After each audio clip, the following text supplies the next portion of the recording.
You are listening to episode 80 of the Game Deflators Podcast. My name's John, and we're joined by a special guest today. Ryan, kick it off.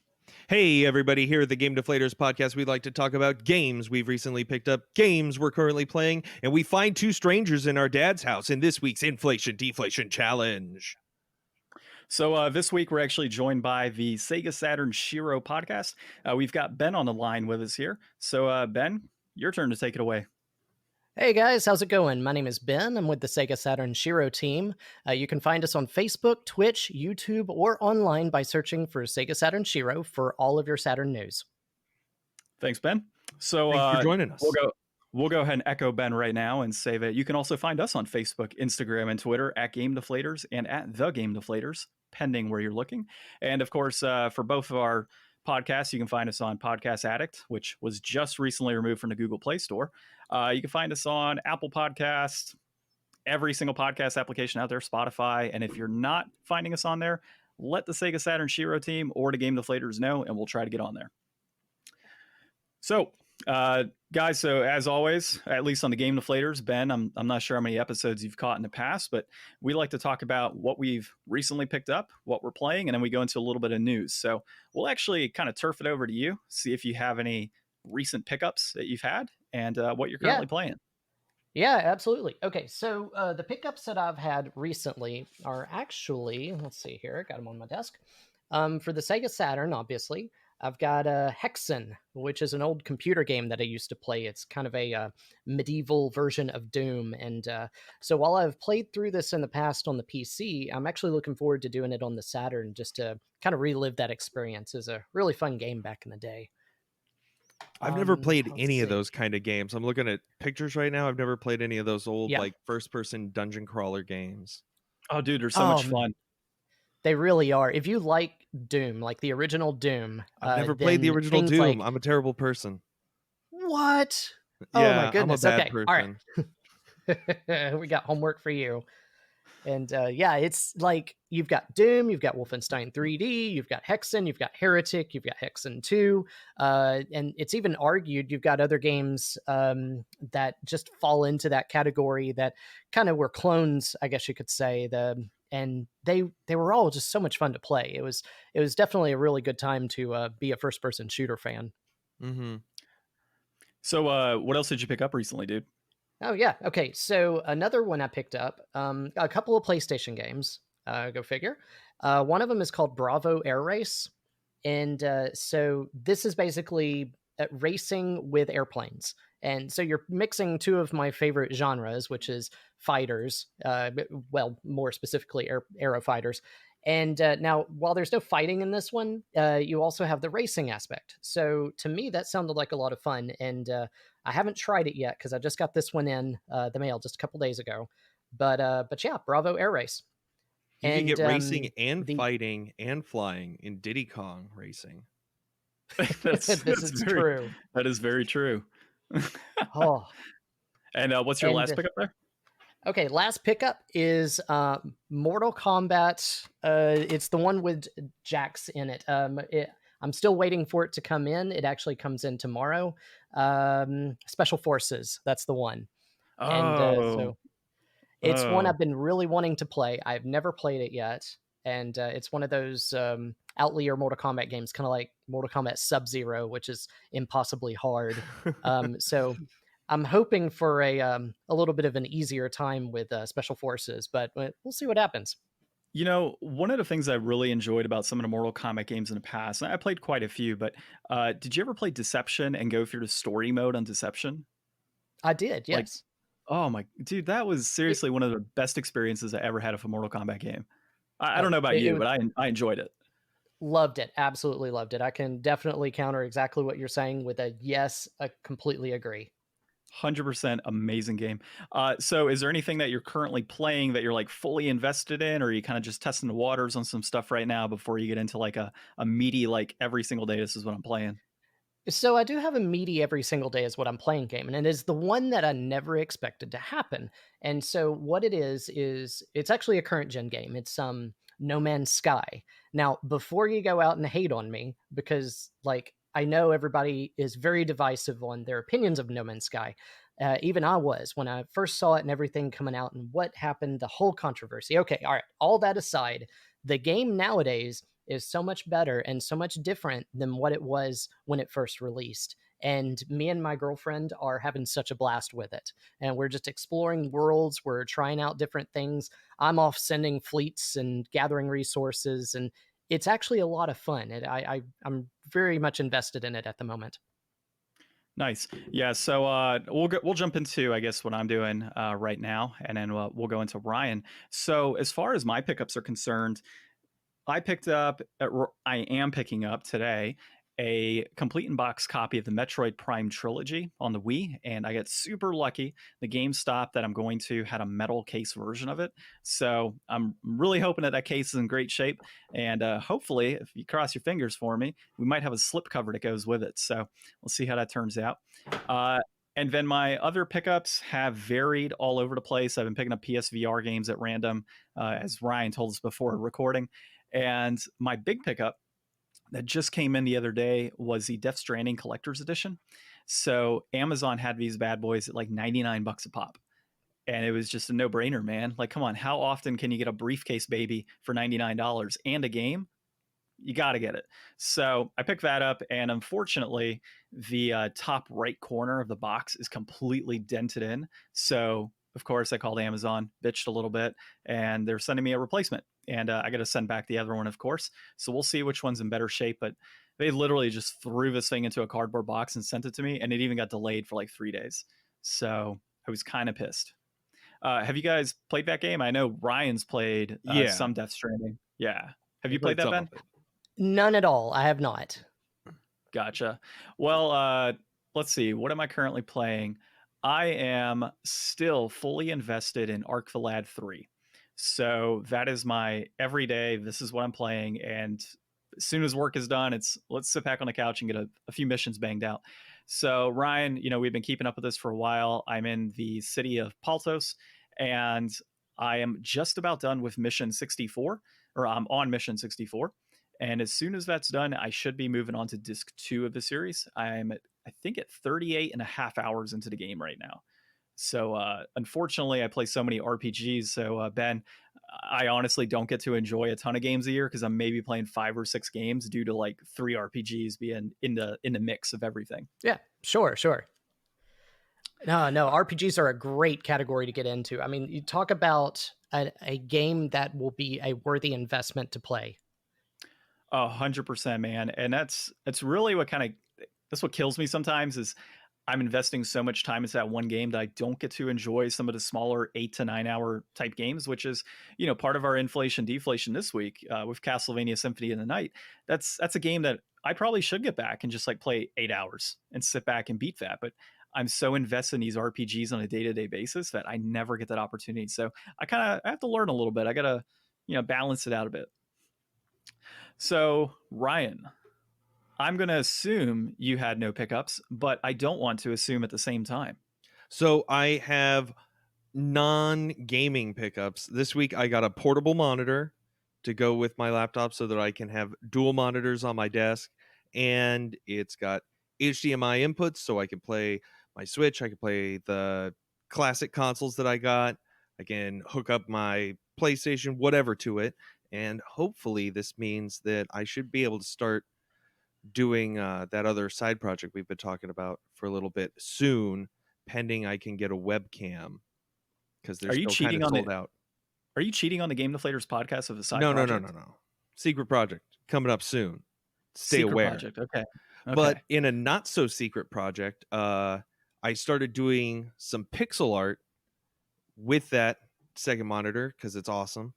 And my Wacom tablet, and I've always liked pixel art, and I've always wanted to try it out because I'm an art major, and I got the perfect opportunity. I got some friends interested in this. We're going to try to do the GMTK 2020 Game Jam. I've been watching GMTK's videos for a couple years now, and they're really awesome, and these game jams are phenomenal, and some of the stuff that people make, and I thought, you know what, why not try to be part of a team to make a game? So I called up my friend who's a sound guy. I called up my friend who's a programmer guy and his brother who's also into programming, and we're going to see if we can't throw something together. So if anybody else is interested in checking that out, you can go to itch.io/jam/GMTK2020. It's going to start off July 12th at 8 p.m. So check that out for Yeah. more details if you're interested. He's got a video on it. He's awesome. Follow him. Watch his stuff too. So anybody listening, we will link that because I have no idea what Ryan just said. So ITCHO. What was it, Ryan? It's itch.io. The listeners Itch. will know. The listeners will know. Okay, we're still linking it for those that don't know. Yeah, we'll put out a tweet or retweet his original or whatever. And then this week I've just been playing a little bit more Paper Mario. Love me some Paper Mario.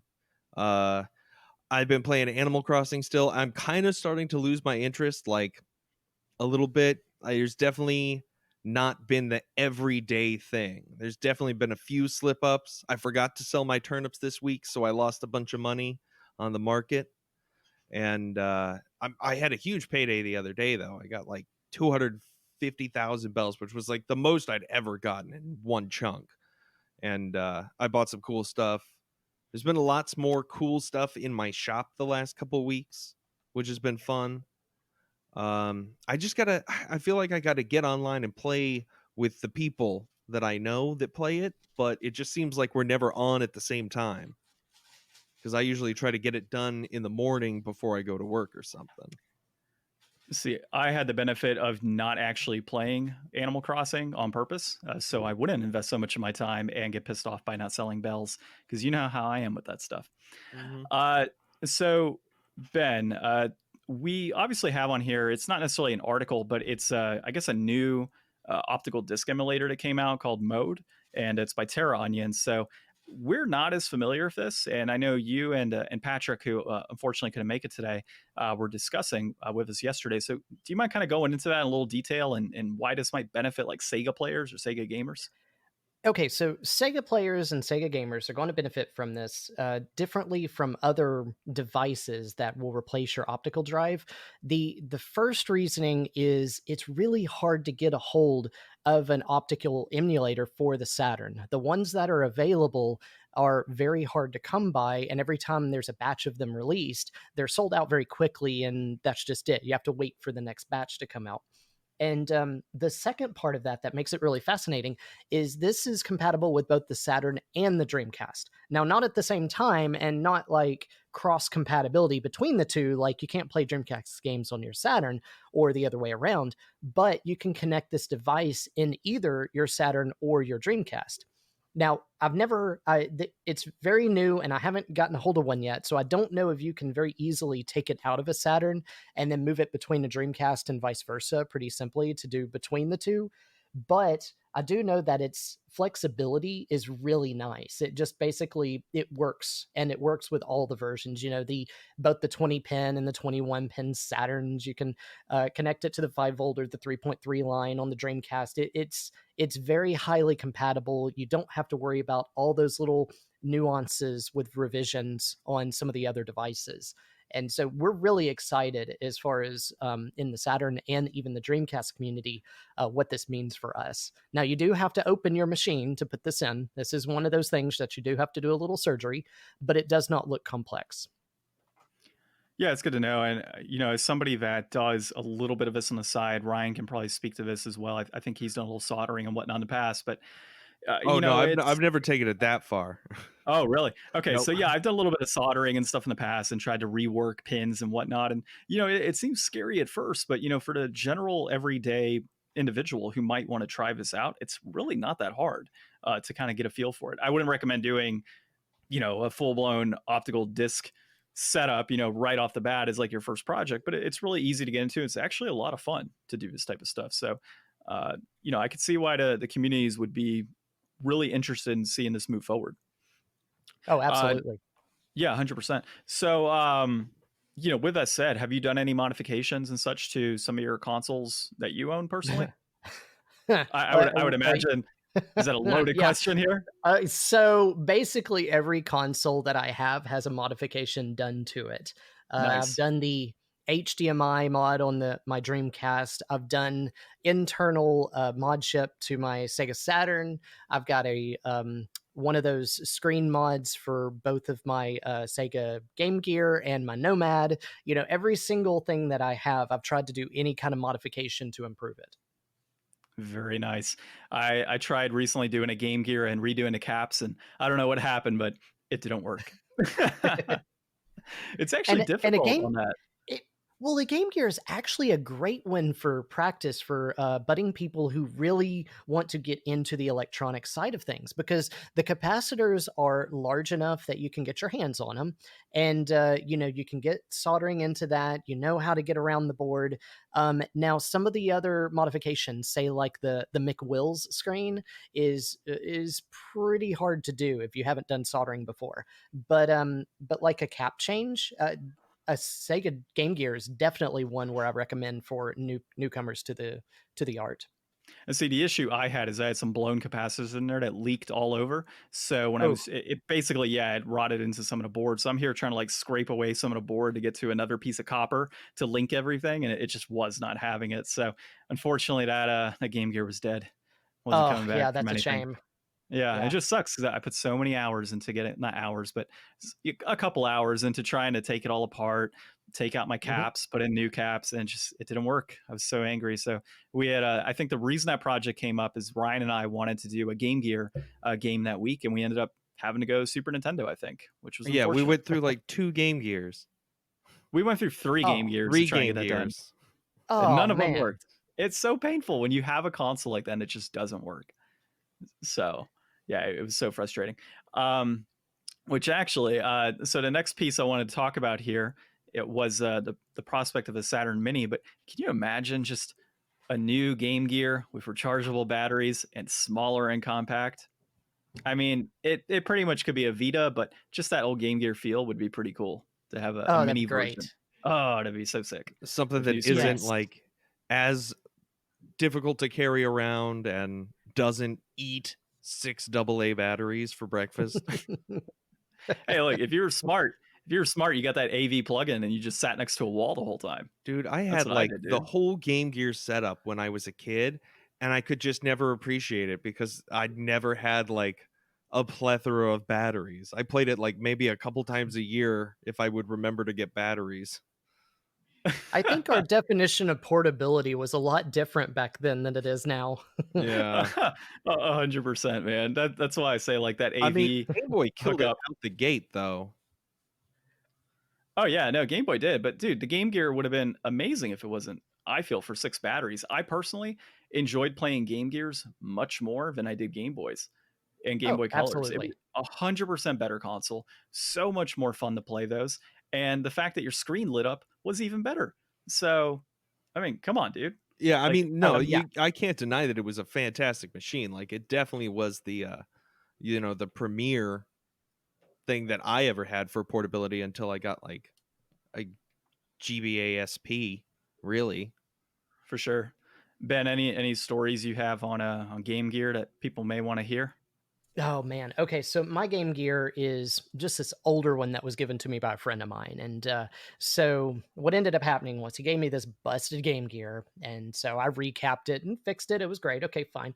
And so now I'm like, I have a Game Gear with no games, and so I end up picking up a few that just running through, like Sonic and all that good stuff. And then I'm like, okay, I got to try out some of these other Game Gear games. And so I ended up picking up, I've got a bowl basically of all these games that I've picked from, Incredible Hulk, the Sonic Drift, all these other different ones.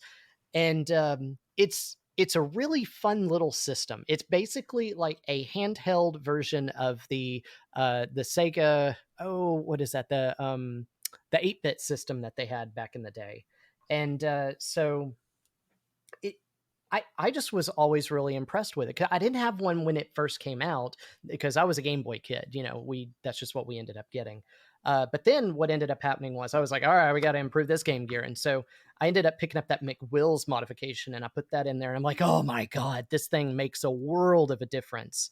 And it makes Sonic actually able to be played because you don't have the color blur going across when you're playing the thing. And Mhm. so it's a lot of fun to do that way. And so now, like Game Gear wise, I have I'm looking at my collection here. I've got a good 40 games, I would say, on the Game Gear, and I've played a good lot of them. And aside from just a couple of them that just were kind of bland, it's actually a pretty good library. Yeah, I'm looking at my VG Collect that I pinned on our Discord chat here. I got 25 Game Gear games myself, and dude, similar to you, it wasn't a console I grew up playing. It was more of a if I went to a friend's house, they had a Game Gear for some strange reason. All my friends had Game Gear consoles, and I had a Game Boy. It's the weirdest thing growing up. But I would Hmm. play those. I absolutely loved it. It's so much better than my Game Boy, and I would pretty much ignore my friends to play that game. What's And collecting for the Game Gear like? Is it it's expensive? actually it's actually not if you want loose carts, right? Yeah, it's not bad. Like, there's only a few Game Gear games that are expensive, like Mega Man or the Panzer Dragoon Mini that's out in Japan. There's Mm. only very few games that are really expensive for the console. Well, a lot of those were actually games that were on the Genesis to begin with or on the Super Nintendo. So you'd probably see those as superior games compared to the Game Gear, regardless. So I would imagine it's kind of like the same reason why you have Game Boy ports and Game Boy Advance ports that maybe aren't as expensive as, say, their counterparts on the bigger consoles. So yeah, Ryan, to answer your question, yeah, super collectible, super easy to collect for, and I don't think the library is super big, is it, Ben? No, I don't think so. I can't remember the amount of games it is, but I don't think it's much over 100. So it Yeah, could be it's a good starting point for a budding collector. Yes, especially yes. especially for Sega, 100%. Um, okay, so back to what I wanted to start chatting about before I got you guys on a Game Gear tangent. So I saw some teasers because of the whole 25th anniversary of Sega, and somebody was saying, well, a Genesis Mini just came out not too long ago, and there's been Genesis Minis on the market for like aftermarket type for a long time, but they finally released like an official Model 1 looking Sega Genesis not too long ago, I think last year, and there were some teasers about a Saturn Mini. So, as a Saturn collector, is that something that excites you? Or are you kind of like the whole purist mode where, you know what, I got to have my discs and I don't want a mini console? Oh no, no. I think the prospect of a Sega Saturn Mini is amazing because first off, the whole idea is I want people to play these games. I want them to experience them. I want them to know what it's like to actually play some of these Saturn games that they're never going to be able to afford. And by having a Saturn Mini, that would reintroduce a lot of these games to people that they've never even experienced before. And there's a lot of good experiences on the Saturn that I highly recommend, even 25 years later. And so it is, as much as it seems like kind of like a far reach that we'd actually get a Saturn Mini, it would be really cool if we really did. I'd be all in on that. Yeah, so I'm like all in on the mini consoles at this point. I didn't pick up an NES, but I got the SNES Mini. I'll get a Genesis Mini when it's a little cheaper. Just because I have so many Genesis games that are on that console, there's no purpose for me to get it. But the one I really want to get would be a Saturn Mini. I mean, to your point, there are so many games that have just recently skyrocketed in value. Like, I'm not about to drop 1,500 to 2 grand on a Panzer Dragoon Saga. It's just not happening. Like, Right. there's no reason for me to spend that type of money on that particular game, and as much as I want to play it. So you're right, man. A Saturn Mini, it opens the door for people to enjoy these games. It's a cheaper route to go, and it's really, I think, a neat idea that a lot of these companies are doing this. Hence, Konami with the TurboGrafx and PC Core Engine and all that they've done mini consoles for. It's Now, really a great way to get people involved and get them to play some higher price games that they're truly never going to get to play or remember playing, and just don't want to drop that type of cash now. Now, there's one downside to this whole Saturn Mini conversation. Is normally when you talk about Saturn being done again, you always, or we always, will bring up the fact of the one game that we always want everybody to play, which is Panzer Dragoon Saga. Okay, and the downside is that's very unlikely in any scenario because the source code was lost. We don't have the source code for Panzer Dragoon Saga anymore. And so it would probably have to get a remake, kind of like the way that Panzer Dragoon is getting right now, as well as Panzer Dragoon Y, which is coming up pretty soon as well. Yeah. Yeah, and that's a good point, man. And I mean, if you think about it, that's probably the case for a lot of games out there, and the reason some of those don't actually make the cut on some of these mini consoles. So So, would Saga not be available on a Saturn Mini if they came out with it because they don't have the source code? well, what he's saying is that they would have to probably remake it, right? Yes, yeah, exactly. They'd have to remake the game and redo it. The only other alternative is to do kind of like an emulation on the game that currently exists, because obviously we have the discs and copies of it available. But Yeah, we because don't I mean, if have it's a mini this. console, it'll be running emulations of the games anyways instead of discs. It gets into some technicality that I'm not sure if we need the original source to be able to run it. If it is a case of being able to run just an emulated version, kind of like the way a Midnafin core does it, then that would be amazing because we could all have basically anything we want, licenses permitting, on this mini console. Yeah, I've never really owned like a Sega console, so I would be all over getting a mini to be able to experience that. I always have the hardest time whenever we play Sega games because I'm not used to the controllers like at all. Oh man, Ben. So we covered Maximum Carnage on one of Yeah. the games that we played. It was during Spider Month actually for us, and so I was like, Ryan, we got to play Maximum Carnage of Spider-Man or Spider-Man Maximum Carnage. I always forget the name terminology, but he was like, okay, well, what are we playing on? I'm like, well, I got the Saturn copy here, so that's what we're playing on, or not Saturn, sorry, Genesis. And he was just like, oh man, really? So we're sitting there, and he's just like dying every single time, like he just could not get past it. And it's my turn to come up, and I'm like blazing through. I'm like level 3 or 4 in the game. He's like, what the hell is this? Like, I didn't grow up with this. I can't play Saturn or Genesis games or anything like this anymore because I'm not used to it, John. So it was pretty interesting. The most experience I ever got was the one they had set up at the dentist office. That was like the only time I ever played. So I just checked our recording software here. It looks like Patrick hopped on. I don't know if he's. Yeah, I'm here. Oh, Sorry, sweet. Hey guys, I am so sorry. I got my wires crossed so hard this weekend. I thought it was 11 o'clock, and I was like, "Oh, I'll just hop. I have my trainer at 9. I'll be able to get back and get here in time." But obviously, I got those times mixed up, so I'm so sorry about that. Hey, you're all all right. good, man. You're here now. Exactly. He missed out on all the fun though. We were talking so much shit about him. It was great. Sorry. How far are we into it? I'm so sorry, guys. Oh, dude, we were just talking about the idea of a Saturn Mini coming out. So this will be the second article, but we did have our currently playing current pickup, so we can mix it up today if you want to talk about kind of some of the stuff you picked up recently and what you're playing. Yeah. Yeah. So right now I am playing various fighting games because I actually picked up a couple things in regards to arcade machines. So I picked up a candy cab, and I picked up some seats from my Taito. Some Taito Taito stools from Japan. So I don't know if you guys ever watched things like High Score Girl or see retro arcades, but they have like these stools and stuff. So it has actually, hold on one second. I need to turn off my fan. It sounds like we're gonna be going to Patrick's house to play some games later, Ryan. Yeah. After coronavirus goes away, we're going there. Hey Ben, are you located in Arizona as well or no? No, I'm Yeah, actually located in Tennessee. Okay. I knew I recognized the accent from somewhere. Yeah, sorry about So that. where My are you fan was located really. at? Oh, we're located in Arizona. Oh, okay. Yeah, Tennessee's beautiful Yeah. though. I've been there several times. Very much so. Gotcha. Yeah, All for right, sure. so sorry. I'm back. Yeah, sorry. I need to turn off my fan. It was really loud, and it's gonna pick up a ton of background noise. I was like, oh shit. Oh, you're good. The post recording on this is going to be interesting. So I was noticing that once you kicked in, Patrick, it still had us kind of recording, and yours was just getting started. So we'll see. I should probably mark down the time frame you. It was came like in just to be 27 safe. minutes or something. Okay. Yeah, post recording will be interesting. So we'll see how it goes. Yeah, no. We'll I'm fix so it in sorry, post. guys. That is like all on me. I am such an idiot. I'm so sorry. Hey, I might you're just all right. send Don't this worry to about Pat. it. I think I'm going to send the post recording to Patrick. Yeah, good luck. All right, so let me go. yeah, what are you currently playing, dude? So I'm playing. Like I said, I'm playing. Is there if I just restart that whole segment? I'm sorry, guys. Yeah, go ahead. Oh, dude, no, go ahead. Yeah, sorry.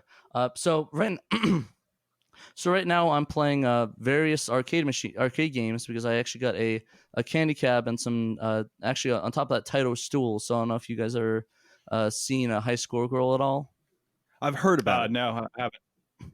Yeah, well, at least in high school and like various Japanese arcades, they have sort of these arcade machines like the sit down candy cab. So I have specifically a Net City. So it's basically when they first introduced the JVS arcade standard from JAMA to sort of, I guess, increase resolutions, increase button count, stuff like that. So I got that, and I got some Title stools. So it's like those arcade stools you see in like the Japanese old footage, like arcades with like these little stools that are like very small. They're about 43 centimeters high or so.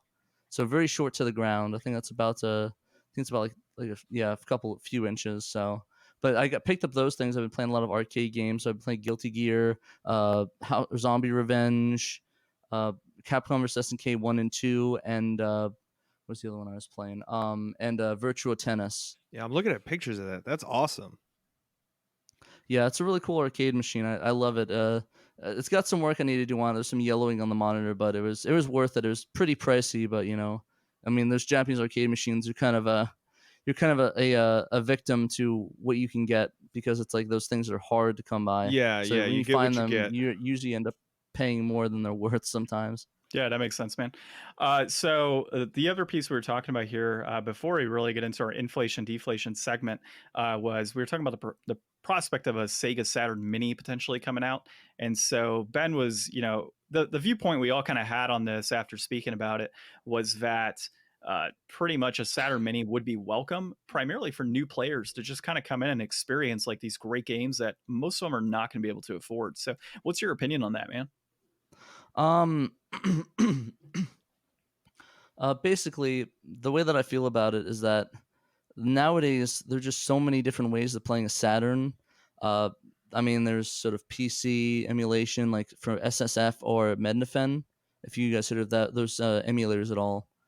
On top of things like the Polymega that are coming out that allow you to play Saturn discs and, I guess, images if you have them inside on like an actual emulation environment.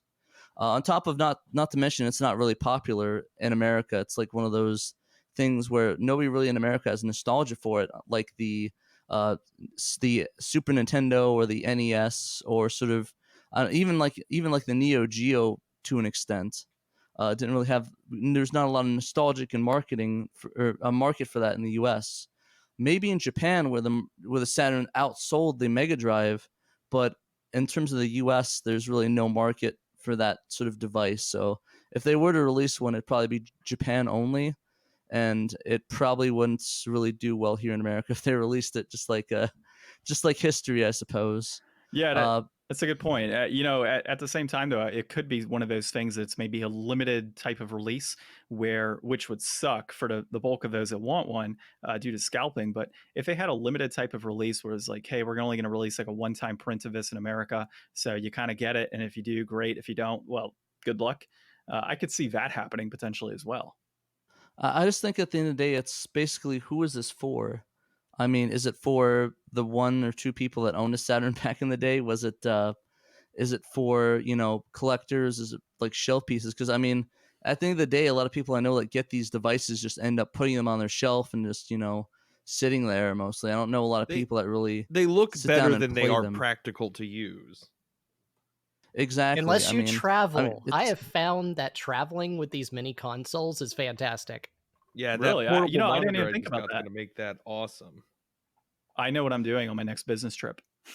I suppose so, but I mean, at the end of the day, I mean, you could probably get a device that can hook up HDMI to like a handheld or something of that nature. I couldn't imagine somebody taking a Saturn in their suitcase and playing it on a flat screen hotel flat screen in a hotel. Mm-hmm. But I mean, knowing you, Ben, maybe you might be the one to do that. I have actually done this because it cracked up the security when he opened up my bag, and I had to pull out the Sega Saturn and put it in the tote by itself.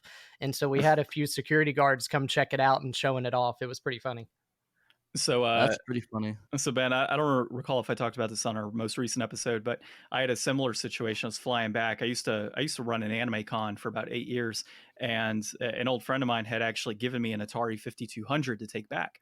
So of course I didn't want to ship that thing. It's like $80 to ship it. So it's like, I'll just stick it in my luggage. Same thing happened, man. This guy opens up. He's like, what the hell is this thing? I'm like, it's a 5200. So we're like taking on the conveyor belts and looking at the games and everything on the conveyor belts.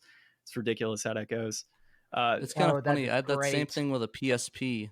Like I bring my PSP because I load it with like emulators for GBA and NES and stuff. I mean, I Super Nintendo too, but I don't think it plays very well. But it's mostly for like Yu-Gi-Oh, Eternal Duelist and stuff. But I just think it was I like the looks you get. It's like even with the PSP, it's like, wait, people don't remember this that well or what? I know. That's generally how it goes. Let's see. So our next piece here, man, that we'll get into is going to be our inflation deflation segment. From what I understand, you guys played the Sega Saturn version of Castlevania, or you have played it in the past, Symphony of the Night. And then Ryan and I went ahead and took on the PlayStation version to kind of talk about that. So maybe what we can do is, before we get into that, you guys can probably enlighten us a little bit more on the power of the Saturn and where the PlayStation pales in comparison to that console.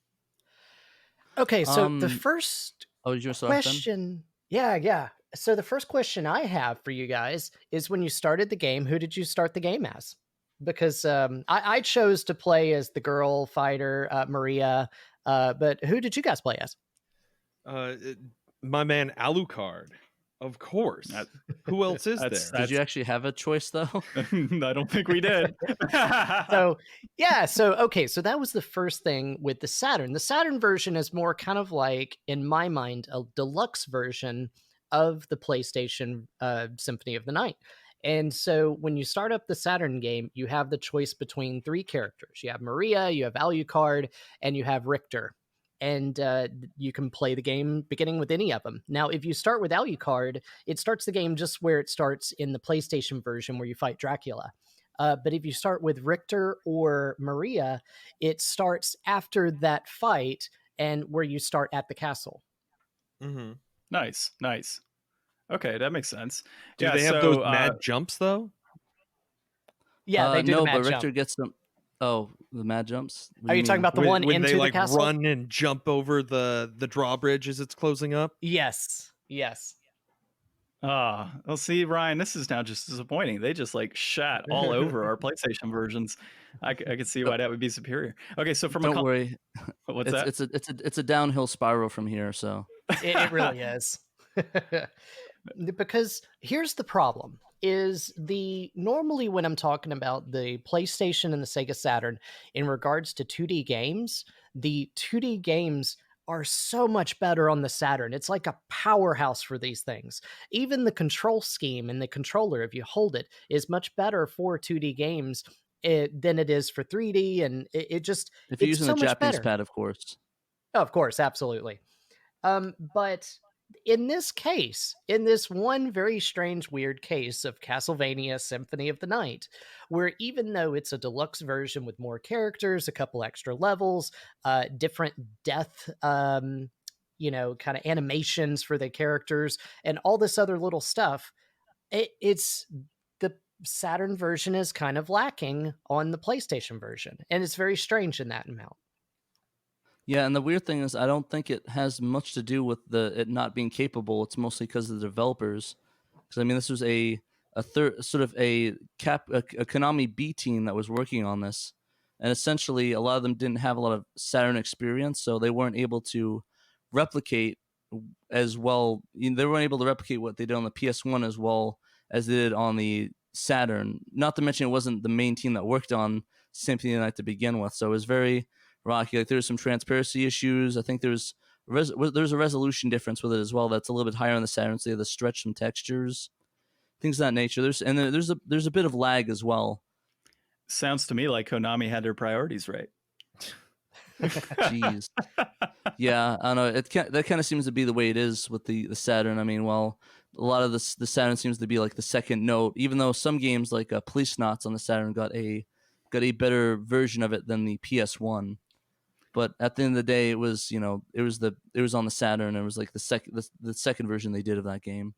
Now yeah, it's not it's not saying that the Saturn version is bad and that it's unplayable. It's nothing like that. It's just it wasn't quite as smooth as the PlayStation version. The PlayStation version looked better with its textures and things like that. Now, where the Saturn version does come out ahead is the audio is a bit better. Now, that can be a little bit argued depending on who you ask, but when I was listening to both of the audios, when I was playing the Saturn version versus when I was listening to the PlayStation version, the Saturn version did feel a little bit more fuller on the audio quality. There are the extra characters, there are the extra levels, there are a few differences in items, so it is worth playing. It's not that it's not worth playing at all. This is definitely something that you do want to play. And so it was still a really fun game to get into. Sweet, dude. So I guess we'll go into kind of the PlayStation experience. Ryan, you recently beat it. I haven't beat it. I played maybe 2 hours last night. So in my mind, the music on this game is top notch. The pixel art on this is amazing. And the overall speed and controls of the game are top notch as well. Like I enjoyed every moment that I played last night of this game. So Symphony of Night is definitely a game I'm going to be revisiting after the fact. And so I enjoyed it. So Ryan, you recently beat it, so I think you could probably talk a little bit more towards, you know, the overall story and how everything progressed for you, and maybe any like glitches or anything that you noticed while progressing through the game itself. So I think that it's one of the better games. I mean, it established the Metroidvania genre for a reason. It whatever console you're going to play it on, whether it's PlayStation or on the Saturn, it's going to be a tremendous experience either way. Now, I think that the point where most people kind of think that it really takes it over the edge is when you flip the castle halfway through the game, when you think you're at the end of the game and you got to go all the way through the upside down castle. That part is probably where it starts to drag down the most, especially if you're trying to go for like a full completion. Like I got pretty close. I actually checked my percentage numbers after talking the other day about it, and I was at like 196%. And trying to fill out like all of the map can be a little bit of a pain. Trying to get certain drops are rare. All the different weapons are pretty cool, but by the time I got halfway through the game, I already had like pretty much the best weapon, and most of the things I was picking up I wasn't really using at all. I wound up with just a huge inventory list of like one use damage items and health items that weren't potions that I'd bought, and it's Were you able to really use any of the special effects on any of the special abilities on those items? yeah, so I can't remember what sword I was using at the end, but it was the one where you can like teleport behind the guy in front of you and slash from behind, or you can do like a big slash in front of you. I think it's a katana of some kind, but using the special moves is nice. awesome. I think the system that I used the least was the magic. Like I hardly ever used like any of the magic. I think I didn't get all the magic spells either. And like I never used the wolf form except for like the one part where you have to. And you spend most of the What do you second mean by half the of the magic castle spells? just in bat mode. What was that, Patrick? What do you mean by magic spells? There's like spells that you can input that's like one of them is like just like a homing blast that it goes out from you and it will hit an enemy. Are you talking about the relic? I know what you mean, like the inputs, like the dark metamorphosis and stuff. Yeah, Okay. stuff like that. I hardly ever used any of that. I don't even think I got the metamorphosis. Yeah, I didn't use those much myself either. I think you can do all of them. You just have to know what the commands are. Mm-hmm. It's got so much built into it, and you can really use a lot of it. Like I know that there's special combinations of like I think there's a certain armor or a certain item that you can get, and if you equip it and then you use like the Basilard, it's like so fast and you can do like tons of damage. Like I had fun trying to like max out my int and use some of the magic rod weapons a little bit here and there, or like the shield rod and just have a beefy shield. The blocking was always kind of weird. Like I felt like I could block sometimes, and other times it would just blast me away, and I didn't really have a gauge of what was making that happen. I feel like some of the descriptions of how to do some of the things in the game can be a little bit off. And I don't know if that's just from translation. Like I remember reading that people had a hard time figuring out, oh, you got to get the stopwatch and then go into the clock tower to get through the one path. Like I had to look it up. I had no idea how to get there. Don't worry. You should try beating it in Japanese and trying to do that same thing. I know. I got a bunch of Vita games in Japan, and I haven't tried really playing any of them because I know it's just going to be me holding my phone with Google Translate and trying to see if I can sparse out what they're trying to say. Maybe you can get one of those new like microphone things, and when you talk into it, it translates over to English. Just have it connected to your Vita. Exactly. Yeah, that's it just keeps saying Oni-san, Oni-san, Oni-san, or brother all the time. I also wanted to ask, has anybody played the PSP version of this, which I know kind of brought back in all the other characters that you couldn't play in the original PlayStation release? So I have it. I've only played it for a few minutes. Mm-hmm. I'm in the same boat as Ben. I have it. I've only played it for a few minutes. Same here. I literally picked it up. I wanted to see the voice differences with Richter. I beat Dracula, and I was like, okay, I'm good.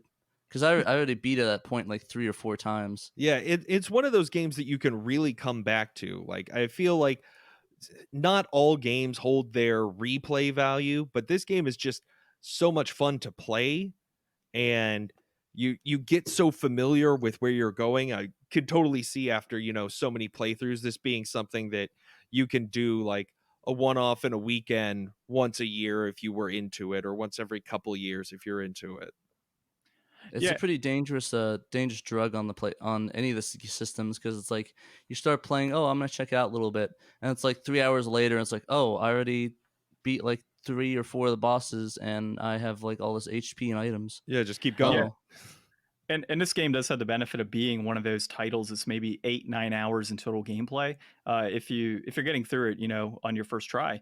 And so I could definitely see this as something that you would want to play continually over the years, similar to that of Super Mario World or any other platformer or Metroidvania out there. You occasionally can boot this up and say, yeah, let's go ahead and get through this again. That reminds me, I need to go finish up Super Metroid. I still haven't finished that yet. Oh, dude, I finished that last year. It was so much fun. I love that game. Yeah, that's actually what got me into the whole like Metroidvania type games, was that game in particular. So I'm trying to play more of those as as I continue to play. Have you beat the Metroid Fusion yet? No, I haven't. That one's basically a sequel to Super Metroid, so I would highly recommend playing that. Okay, I'll take a look at that one. Thanks for the recommendation.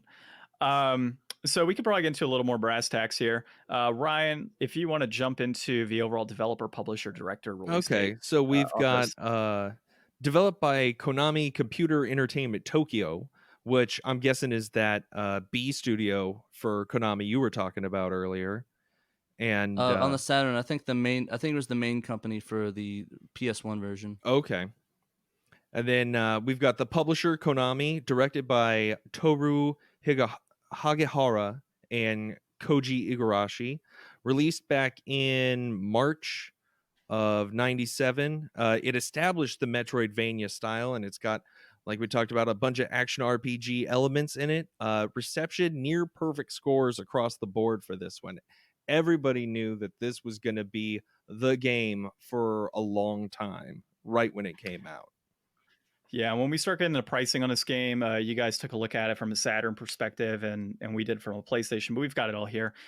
So really, the most expensive version of this game is the complete in box PAL PlayStation version, which there's recent sales as high as $211, and the cheapest version being just a loose copy at $45.29 for the PlayStation, and it being a greatest hits, not even the normal black label. Those are the scratch disc specials, like they call them. The what specials? The scratch disc specials. Scratch disc specials. Oh, yeah, the one that you throw on your like a little CD rack that's with the other loose discs that all the scratch on the back. Oh yeah, for sure. And then normally I just go get those taken out. So yeah, if I can get them cheap enough, I will. So I'll get into the pricing on the PlayStation version, which Ryan, I think you have it up here. Yeah, so complete in box on this is currently, wow, I didn't realize it's currently going for $107 for complete. and that's actually a peak right now, and it is still trending up in price point. And then we've got the loose copy to PlayStation going at $49.99, and that peaks back in December of 2018 at $54.97. That's kind of trending up and holding. So that's really what we're looking at from a price point on PlayStation. Ben, did you have the Sega Saturn prices on your end? Yeah, absolutely. So, not surprisingly, the Sega Saturns are floating a little bit higher than that, just because Saturn in general floats a little higher out of the realm. And so, your loose Saturn price is around $78 on price charting, while price charting states a complete in box is about $140. But when we were looking at eBay, we saw it a little bit more consistent at about $155 to $160. Yeah, so probably one of his outliers, probably that 140 is probably somebody got a pretty good deal. Well, not a pretty good deal, but close enough. I mean, either way you look at it, this is a pricey game to own. Yeah. You know, it's actually kind of funny. I actually bought them both quite recently, around I think it was last year. I bought actually both of them. One of them in the beginning of the year and one towards the end. So I bought the PS1 version at the beginning of the year. I think and 19 for about $60. So the price jumped up quite a bit since I picked that up. I remember, I think once the new season of it was a new season. It was when that collection came out. It jumped up to like 100 and something. And then I bought the Saturn version. I think it was like 120 or 130. So that's jumped up quite a bit too. But I think that's going to reflect in the overall market increase recently of video games, where we're seeing like $80 Animal Crossing copies, $200 Path of Radiance copies, things of that nature. Yeah, some pretty ridiculous pricing going on right now. I actually picked up the PlayStation 1 version of this game. When was it? Like 3 weeks ago? So we had actually talked about the Great Gaming Pickup of 2020. It was our 76th episode we ran 4 weeks ago. And this came in a huge lot that I picked up. So we're talking $6,000-$7,000 worth of games I picked up recently. And this happened to be one of the games that was in there. So I was super stoked because I've got, I think it's Bloodlines is the other one, correct? And then and then I was waiting for this one to be able to find it for a good price, and happened to fall into my lap as a black label. So I just got it recently, which is one of the main reasons I haven't played it yet. Yeah, no, it's a really fun game. I originally only played it on the Saturn. That was the first time I played it was on the Saturn in Japanese. So that was a fun experience, especially people that played it, when you have to go into various menus, like getting I think you have to get the castle map. You have to get a couple other items to be able to unlock the upside down castle. That's pretty much the worst of it when you do that, because it's kind of like all Japanese menus. So you have to look up the Japanese name for each of the items, compare it, and then figure that out. So that was fun. When was that you did that? I did that. I think it was 18 or 17. I beat it for the first time. So how long ago? I'm He trying to just get an said, idea right? of what kind of internet resources you had to look all this up with. I said it was 2018 Okay. and 2017. Oh, okay. But Right. yeah. Ryan, he just said that. I thought he said when he was 17 or 18. Sorry, Oh. I I meant misheard. the year 17, the year 2017, 2018. Okay. I'm sorry. Okay. Don't worry, Patrick. I understood you. Ryan, it just went over his head like a joke. Gotcha. Yeah. But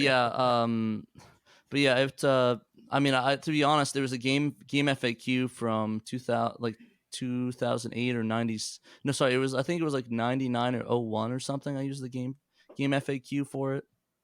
So it was quite recent. It was quite a time ago. So I mean, if you're in that area, I mean, you could probably, I guess if you're in the 90s, probably just print it out, or the early 2000s, just print it out, or like just put your monitor close to your TV or whatever. Nice. So, all right. So I guess coming down to nitty gritty here, we got the price points. We've played it. We truly enjoy this game. It's got nearly perfect scores. Do you guys think, from a Saturn perspective, at $140 complete in box, or even a $78 loose copy, is it worth that price point? If you wanted to pick that game up right now, is it worth paying that type of money? Well, what do you mean by worth it? Like, I mean, like is it, as a collector, like collective? if you have all these routes to play this game, to own this game, would you pay that? Or do you think it's inflated or deflated? As a collector, I think right now, especially with the way the games are, I think it's definitely inflated. But I mean, it's not really uncommon for games to rise up this high and not lower down. I mean, look at games on the Dreamcast. I mean, Power Stone a couple years ago was like 15, was like maybe $40, and it's still hovering in the $100 range after a few years. So I think that's the scary thing about game collecting, is that prices jump up and sometimes they stabilize, but they never seem to sometimes go down to where they originally were. But I mean, we were looking at like $50 copies of any of the first party Nintendo games about 2 or 3 years ago for the N64. So I wouldn't be surprised if it jumps down a little bit more. But I know Symphony is one of those games that seems to rise up, up, up, up, and up as new things come out with it. So it's going to be a tricky one. But I mean, it's all up to you. In my opinion, if you want it, and you want to make sure the price doesn't go up, I would pay for it. Even if you overpaid for it, it's still a fun game to have. It's like, oh, well, I paid a little bit more for this, but I mean, it's Symphony, and this game is replayable so much. I mean, somebody that like me that doesn't play games very often replays them. I play that like 3 or 4 times. So at the end of the day, I have to say that if you really need it, the PS1 version, yes. Saturn version, if you're collecting it, yes. If you want to play it, play the PS1 version. Don't hurt yourself, please, or just get like a pseudo Saturn or something. Ben, what's your opinion on the price point? I think the price point is just slightly inflated, and the reason I say that is because this is a high quality game. Even though the PlayStation version has its motion superiority to it, the Saturn version is still relevant here, and it's still a very, very good game to play. You're going to get a lot of replayability with it. You're going to get your hours out of it, and so that being stated, a loose copy on the Saturn being $78. I would actually say a loose copy should be about $60. And at that rate, I think it's totally worth it. Totally a good game. I would call a complete in box at about 110, 120 to be very worthwhile. But at the same time, we're talking about Saturn, which everything just in general is expensive. I mean, we got a horse racing game that's expensive. So it's just, you never know what you're dealing with on the system. But but as far as the game itself, I would say slightly inflated, but a very good game for the price. Yeah, like you can't go wrong, even if you pay a little bit more for it. I mean, it's Symphony of the Night, and even on Saturn with its flaws, it's still very playable. I wouldn't recommend playing it for the first time on Saturn because Japanese is kind of hard if you don't know what you're doing a little bit, especially with the items and some of the menuing. But I mean, it's still very playable for the first time on the Saturn. Sweet, all good points. So you guys are kind of along the lines of it's slightly inflated currently, but definitely worth it. And so, that's kind of where I'm at with the PlayStation version right now too. So I would look at this from if I'm just a general collector or I just want to generally play the game and I don't know about emulators, I don't know about any of this. If $40 to $50, if I had to pick up a loose copy, I'd say a loose copy would be worth about $40 in my opinion. And a complete in box at $100, that's definitely collector level pricing. I mean, I would say if I was paying $85, I'd be making a pretty good deal there for this game. And, we're talking inflation right now. Everything's up in price. So I would agree with you guys. It's currently slightly inflated. It's still a fantastic game. It's got nearly perfect scores all the way around on this thing. And it controls well. It's definitely a game it's a must play game if you're a gamer. And so I would be comfortable saying slightly inflated, but still worth it.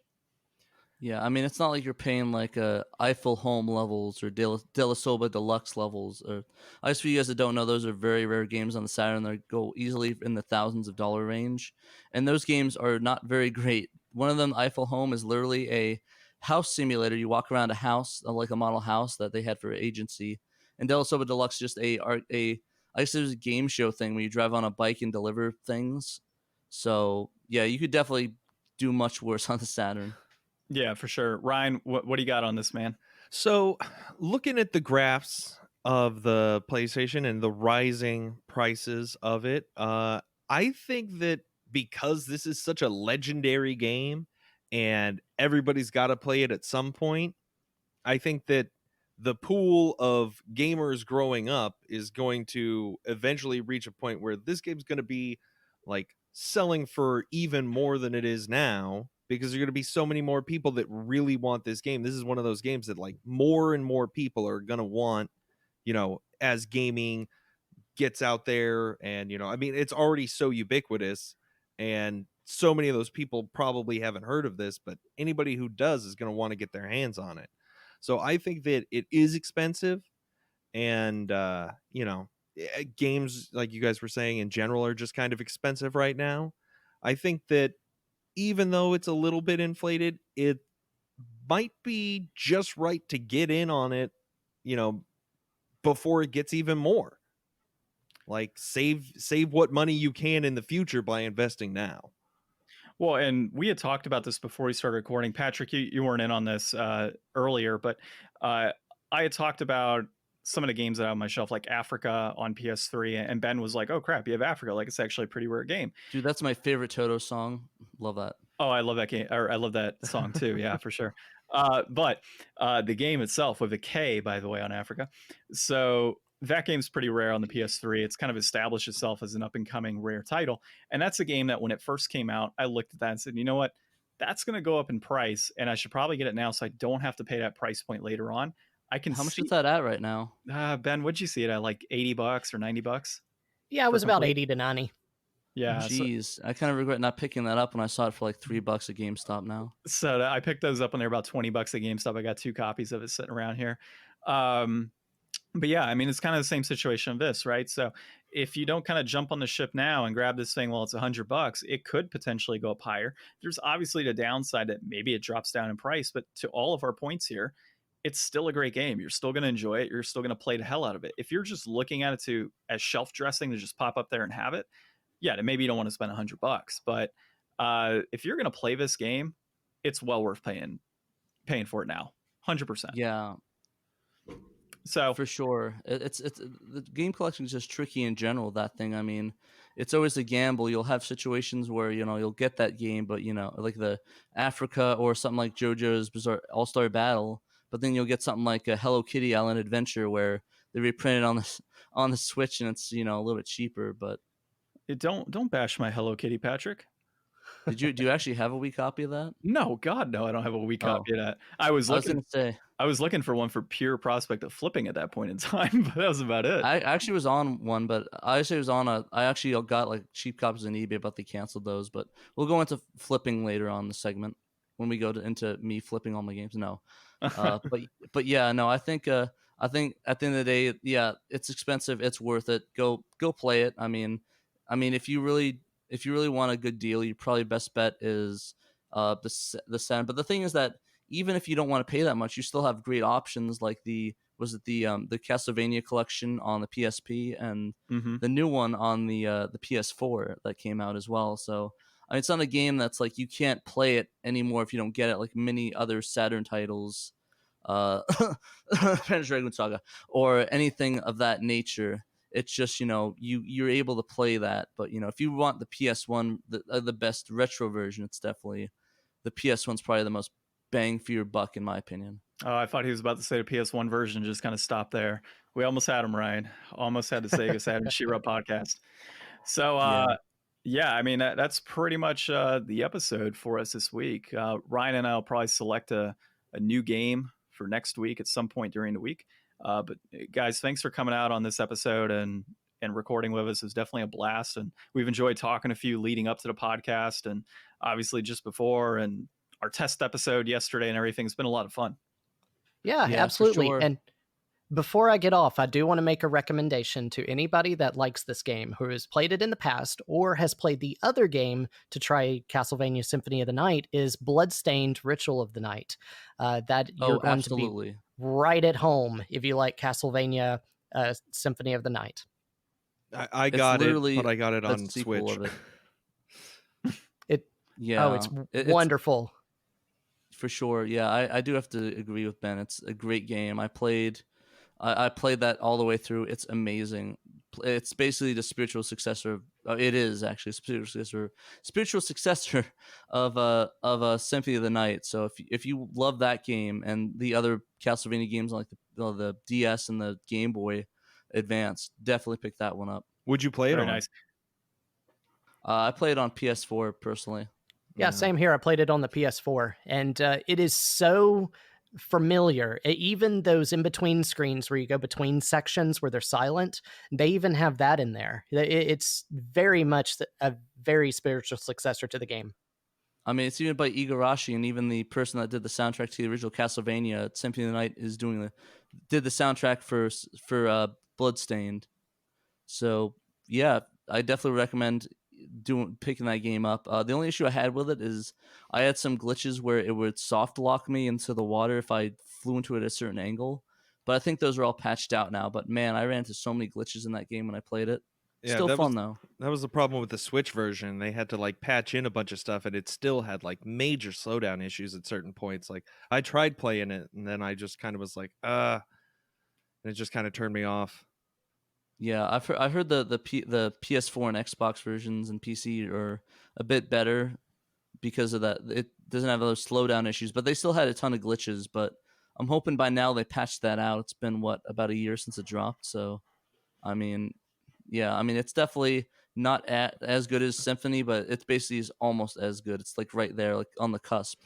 It's more Symphony. More Symphony, less Night. Last night. Yeah, that's actually one I got to pick up as well. Okay, so guys, where can people find you? You can find us at www.segasaturnshiro.com. You can listen to us on Podiant, Podbeans, Spotify, Napster, wherever podcasts aren't sold at. And of course on YouTube at Sega Saturn Shiro. You can find us on Twitter as well at Play Sega Saturn Shiro on both Twitter and Facebook as well. And we're pretty active on there. If you guys have any questions, complaints, disagreements, feel free to send them our way. Sounds good. And so anybody can find us obviously on Twitter, Facebook, Instagram, YouTube as well. So we're at Game Deflators on Twitter and then at The Game Deflators on everything else. And to Patrick's point, you can find us on Spotify, Podbean, Podcast Addict, anywhere podcasts are found. If we're not on there, Napster. I wish we had a Netflix deal, dude. Sorry, I meant Napster, sorry, not Netflix. So Napster. I didn't know Napster had a podcast. I got to see if we're on there. It probably doesn't. I was just joking. Oh, well, damn it. Well, you could probably find us on LimeWire if we're taking a travel, traveling back. Yeah, Morpheus, Kazaa. Yeah, Pirate Bay. We're all on there. We're everywhere. So yeah, we've got an archive going. Yeah, if we get to those levels, I think that's a good point. So I'll put your stuff on Pirate Bay. It'll be cool. Okay, that'd be great. We appreciate it. That broadened the audience a bit. Okay, well, this has been episode 80 of the Game Deflators Podcast. We've been joined by the Sega Saturn Shiro Podcast. So my name is John. I'm Ryan. He's Ryan. We've been joined by Ben and Patrick, and thanks for listening.